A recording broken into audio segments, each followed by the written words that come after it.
Well, I think that we're making enormous progress. Katrina was a disaster that gave us lots of opportunities, and I think it's allowed us an opportunity to blossom and to bring back buildings and services to a state that they were never in before. We opened 2 new libraries this year. We have 2 more under construction. It's fantastic that Gretna has a marvelous library, and the people have never really used that library in that location. But you go any time of day now, the parking lot's full, the computers are full, the tables and chairs are full. People are in that library making use of the resources that are available. We were going to build a new library in Lafitte before the storm. It got delayed. It didn't happen.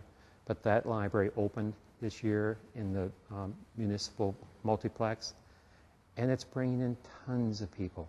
And it's an absolutely fantastic setting. We're doing things with buildings. West Bank Regional, which was really dowdy. I mean, it was in bad shape. The maintenance hadn't been kept up. They felt like stepchildren. You go in that place today, and it just sparkles with primary colors and low children's furniture that absolutely glistens, and the videos in the front and the DVDs. It's a very, very welcoming place. We've got 63 computers in that building. We could probably put more computers at that library, and they would still be used. In fact, we will be putting laptops available that people can check out and use in the library. We celebrated the open house in Harahan a couple weeks ago. That was a kind of a dowdy library too. It wasn't as bad in terms of West Bank Regional, but it really didn't look good. You go in now and you just have to smile when you go through the front door, because it is so much more refreshing and it's so appealing to people. Circulation has gone way up. Even though the hours of opening have been decreased, the usage has gone up. The same is true at Old Metairie. It's much more inviting. It's more open. It's airier. People are more comfortable coming there. And it's exciting to have these things happen. Tomorrow we're going to have an open house at Wagner. It took a long time to reopen Wagner after the storm. It took 3 years. We didn't have an open house when we opened because we weren't done. And it's taken us a couple additional years, but now the place really sparkles. We've got face-out shelving throughout the entire building. The books just wave at people like Harry Potter-style portraits on the wall. They invite people to take them off the shelf and check them out, take them home. When you go in the building, the computer chairs and the computer workstations just jump out at you and say, wow, I'm here. Sit down and enjoy some time in the library. It's a very, very exciting place now. You know, even going back a little bit further to places like Belle Terre, that was probably before the storm our worst looking place. It just was dark and gringy. Everything was old. Now you go over there any time of day. You go in that building and it's packed with people who are there using the internet, the computers, whatever else they want, the DVDs, the collection. Circulation is at an all-time high at Belle Terre. It just is incredible. Tarrytown went through a transformation this year thanks to funding that was provided by Councilman Roberts. When we had the opening a month ago, I watched the people coming through the front door. They hadn't been in the building before the grand opening. When they looked in, it was universal smiles. People are just delighted, and I saw the door counts the other day for the number of people that came in the month of September. It's far more people than we've ever had use the library at Tarrytown.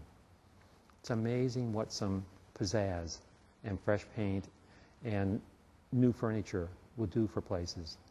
But that's what we're trying to do at all of our libraries. The Lakeshore facility is under construction. We hope by late spring that it will be open.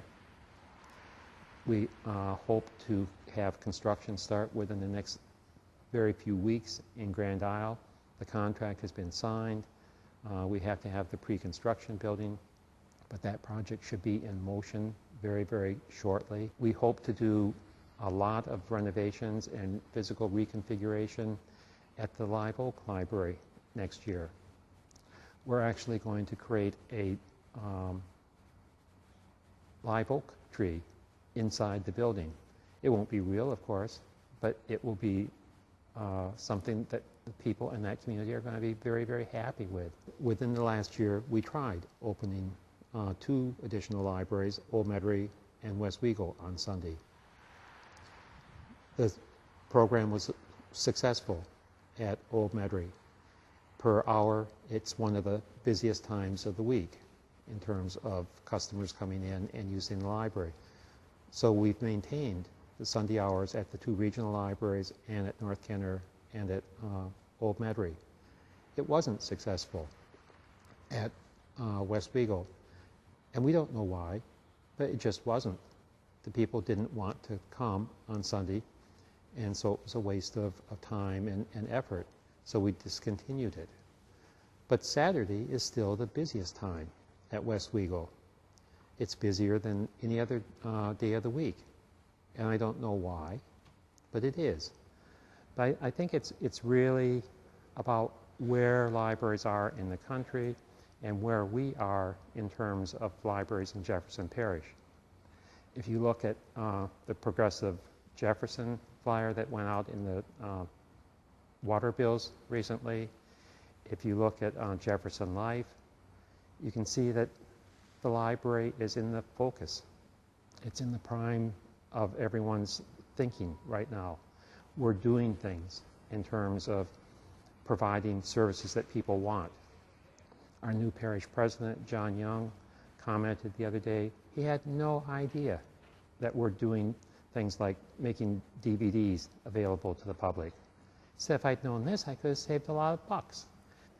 And I think people are finding that the books are here, the graphic novels are here, the DVDs are here, the information online is available for people.